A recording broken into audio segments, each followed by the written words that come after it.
Alright, let's dive into something that's been bubbling up in the political world lately: Missouri's election chief rejecting a referendum on Trump-backed congressional districts.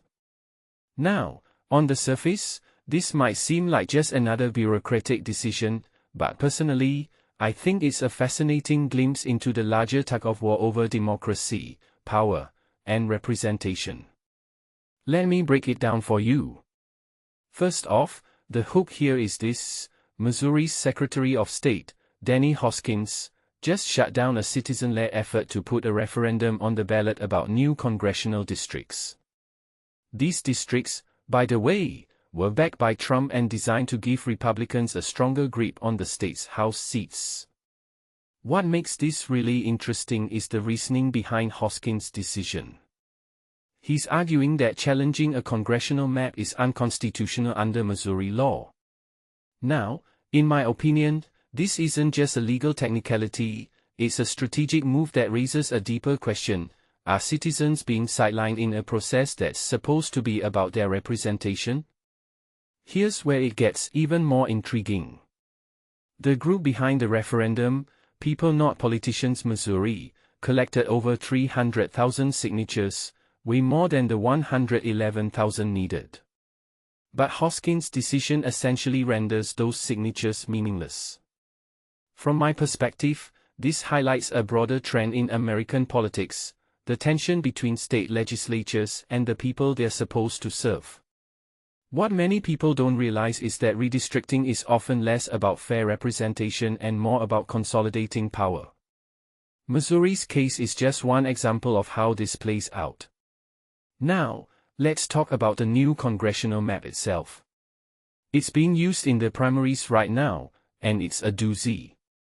The 5th Congressional District, which has been held by Democratic Representative Emanuel Cleaver, was redrawn to stretch into rural, Republican-leaning areas. If you take a step back and think about it, this is classic gerrymandering, redrawing boundaries to dilute the opposition's voting power.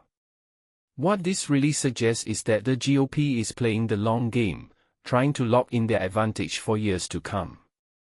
But here's the kicker: Hoskins waited until the last possible day to reject the referendum. Why does that matter? Because it allowed the new districts to be used in the primaries without any immediate challenge. Personally, I think this was a calculated move to avoid disruption and give Republicans a head start. It's a detail I find fascinating because it shows how timing can be weaponized in politics. Now, let's zoom out for a second. Missouri isn't alone in this. Republicans in states like Texas, North Carolina, and Florida have also redrawn districts to their advantage. Democrats are doing it too, but the scale is different.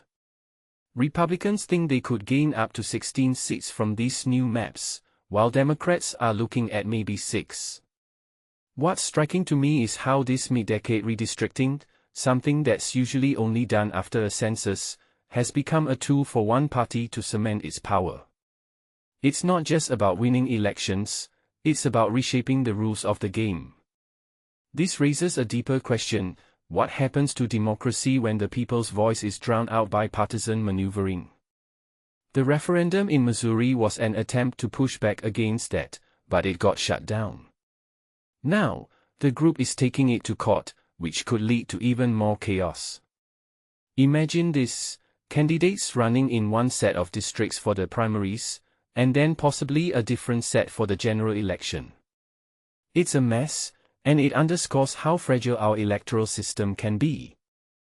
In my opinion, this isn't just a Missouri problem, it's a national issue.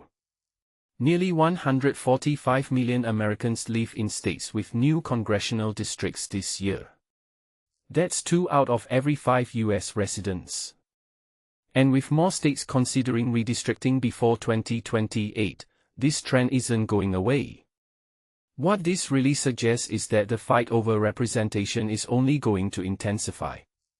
So, here's my closing thought: democracy is supposed to be about the people's voice, but what happens when that voice is silenced by legal loopholes and partisan tactics?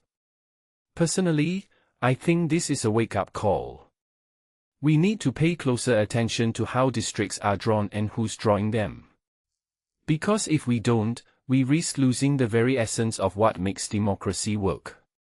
What do you think? Let me know in the comments below.